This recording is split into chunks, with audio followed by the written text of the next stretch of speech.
बिस्मिल्लाहिर्रहमानिर्रहीम। अस्सलाम वालेकुम। आज मैं बना रही हूँ मटन कढ़ाई। प्याज और लहसुन मैंने इसमें डाल दिए। इनको 5 मिनट तक मैं फ्राई करूँगी। कुकिंग ऑयल भी मैंने डाल दिया है।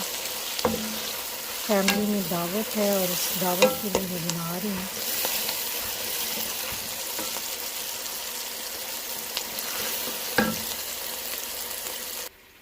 ये मटन है, मार्केट से ला के इसको मैंने वॉश कर लिया।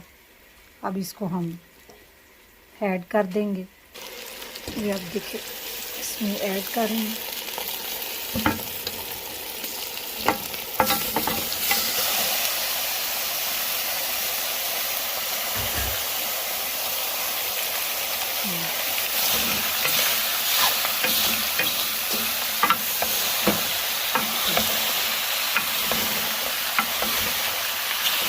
इसको मैं 5 से 10 मिनट तक मटन को भूनेंगे।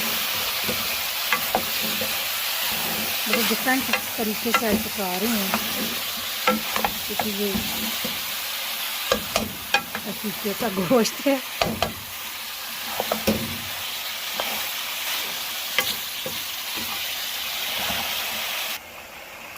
मैंने पूछा, मैंने कहा कितना गोश्त है, तो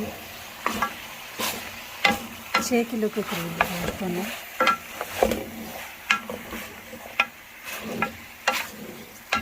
इसको मैं अच्छे तरीके से भून रही हूँ।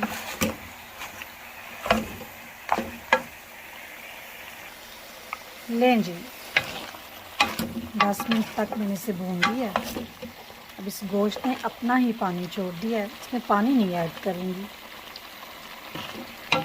अब मैं इसमें मसाले ऐड कर रही हूँ। सुरख मिर्चें, हल्दी, सब्ज़ इलायची, दालचीनी, पिसा हुआ गरम मसाला और नमक है हस्बे ज़ायक़ा इसमें ऐड कर रही हूँ। ऐड करने के बाद मैं इसको अच्छी तरह मिक्स कर दूँगी।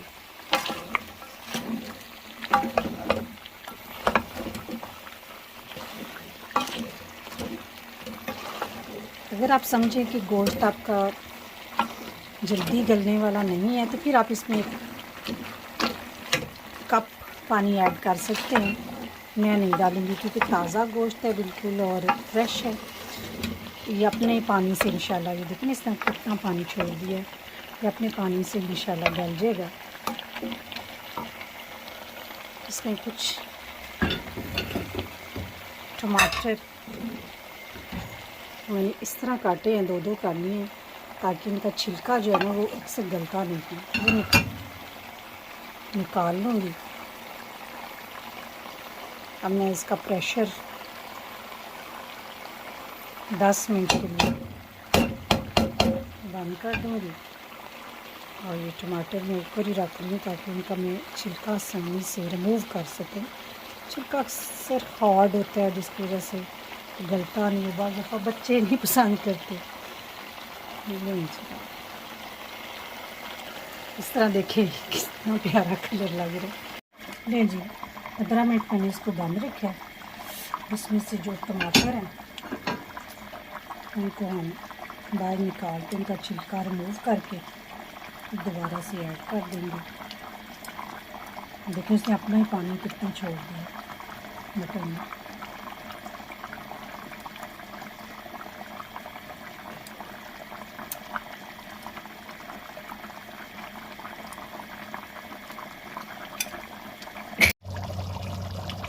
ले जी, 10 मिनट हमने भूना है। अब ये मटन तैयार है। गार्निश के लिए हमने चीज़ें बना ली हुई हैं। जब हम इसको सर्व करेंगे तो इसको गार्निश कर दिया जाएगा। हमें दे इजाज़त, आप करें इस मटन को एंजॉय। ओके, अल्लाह हाफिज़।